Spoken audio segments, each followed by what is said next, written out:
Hey everyone, this is Nitro with the new update on February 13th, 2020 for the international server. I thought I should do a video covering the new additions that came with this update. And first and foremost, of course, there is the new banner that everyone has been waiting for a very long time, which is Kurama and Yusuke. As for whether to summon on it or not, it's up to you. I think Yusuke is absolutely top tier. Kurama is less useful overall, although as a strategist mage, he could be useful, potentially. If you're a pure strategist player, right? Because strategists previously only had, I guess, Geralt and Layla and Egbert as the SSR mages. Now you have the addition of Kurama as well. So for PvE content, he could be useful in that sense. For Yeeless Legends as a mage, he's not very useful. Yeeless Legends already has a ridiculous number of mages, so kind of useless there. And then as for Heroes of Time, in Heroes of Time, I think he is the only true SSR mage at this point, right? There are other, and also Rene, of course. So a second mage, if you play Heroes of Time, could be useful in that sense. As for Yusuke, he needs no real introduction. He is amazing. I didn't get him myself so far. And I mean, you can refer to my old video on the Yusuke and Kurama previews, which has also clips of Yusuke being used in combat. So I'll have a video link in the video description to that one. So, with the Yusuke and Kurama covered, the second thing is that the level cap has now been raised to level 70. So I'm currently level 68, I can hit level 70 over time, and that means since I'm level 68, all my heroes can currently be level 69. So once I level up, they can hit level 70 as a result. And most importantly, when heroes hit level 70, they can start awakening, right? So awakening will allow you to increase the skill cost of your characters up to 6 from the previous 5, so that you can bring 3 2-point skills. Right? That's a very nice bonus.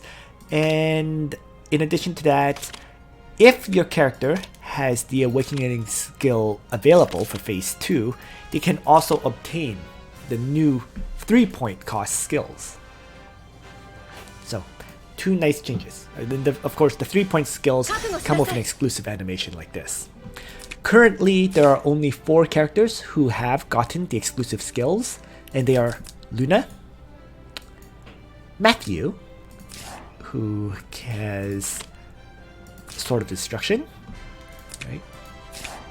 Rachel, who has Runic Void. And then finally, the last one who currently has an exclusive skill is Geralt and Layla. So this is the first 4 who get an exclusive. You can read about the details in the screen if you want. I'm not really going to go over them at this time. Basically, if you have a character, if you use the character, you're going to want to unlock their 3-point skill. Long story short, that pretty much sums it up. Other than that, I should also mention briefly the order that some of the 3C skills will be unlocked in. So the first batch was Rachel, Luna, Matthew, and Geralt and Layla. The second batch is going to be Leon, Estelle, Shuri, and Chris.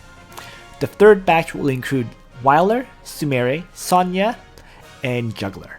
And actually, I should mention, Juggler actually got pushed back on the Chinese server because it was initially way too overpowered. The fourth batch then is Angelina, Landius, Liffany, Hein, and then Dog after he was nerfed. So those are the first 4 batches of 3C skills. I think they are unlocked every month roughly. So this covers like the next 4 months. So you can plan out your 3Cs, who you get accordingly. In truth though, it doesn't require that much planning. I mean, if you use the character, you're going to unlock the 3C, otherwise, whatever. So, let's jump back into the game now. So, other than that, the new addition there's several new additions in the Secret Realm. The first new addition is Eternal Temple, now has level 70 versions, and with the level 70 version, you can get the Eternal Moon Splendor, which is also used for Hero Awakening.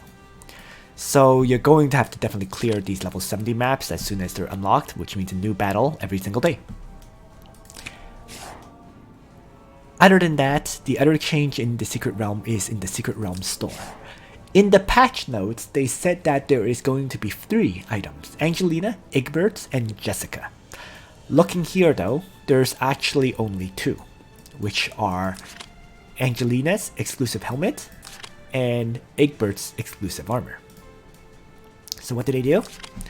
Angelina's exclusive allows her to, when triggering any act again effect, any buffs you have do not lose their turn count for this turn. And this effect can only trigger once every 3 turns. So act again effect, what this means is when Angelina uses her title search, for example, she doesn't lose a turn count on her skills. Quite useful overall. You know, that way her faction buff can last the full period of time and whatever. But the problem is that it's a helmet, right? You may choose to have King's Crown on your Angelina instead. So whether this one is worth it, it's truly hard to say. You know, you're giving up the ability to give plus 20% damage dealt to an ally to make sure that Angelina keeps her buff longer so that, you know, she hits that full strength. It's kind of up to you which one you use, ultimately. They're both viable, right? It's just up to you. So, other than Flower in the Wind, Egbert's Garb of Firewalking has the following effects. When you're attacked and dealt damage, your skill range increases by 1 and the span of your skills increase by 1. It's very, very hard to trigger. That's the whole problem with it. Great effect. It's just very hard to trigger because you have to make your Egbert take damage, right? Having skill span and range +1 is very useful for Egbert because his AoEs in the first place are just 3 range and 3 span. So having 4 range and 4 span is a huge power increase on his AoE attacks. Once again though, the problem is having Egbert take the damage to trigger that effect, first of all. And second, I actually don't know anyone who uses Egbert in their party. So it's a nice exclusive, but I would say it's not top tier because nobody really uses Egbert, right? There are more important SSRs to get. Or, yeah, there's more important SSR exclusives to get, is what I mean. Oh, this is what they were talking about. Sorry. The Jessica exclusive is her skin. So there you go. I guess that's what they meant.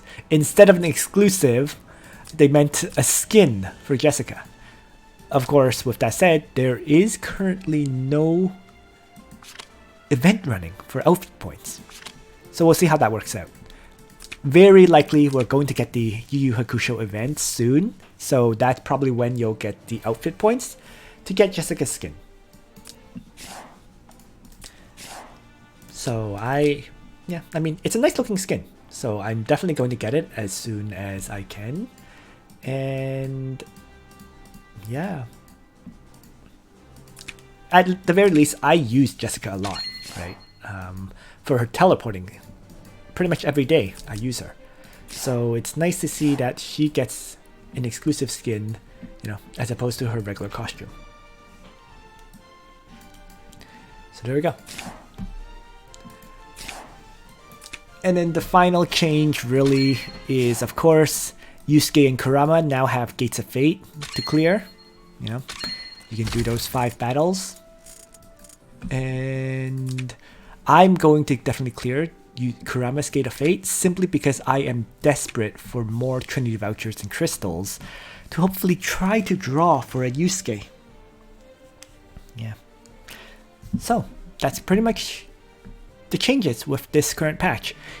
It's a major update, but there's currently no event. It's just interesting to note, right? There definitely is a Yu Yu Hakusho event. It just has not launched with the banner just yet. And that's all I wanted to cover in this video. So, thanks for watching everyone. I hope you found this video useful to you. And on that note, Nitro out.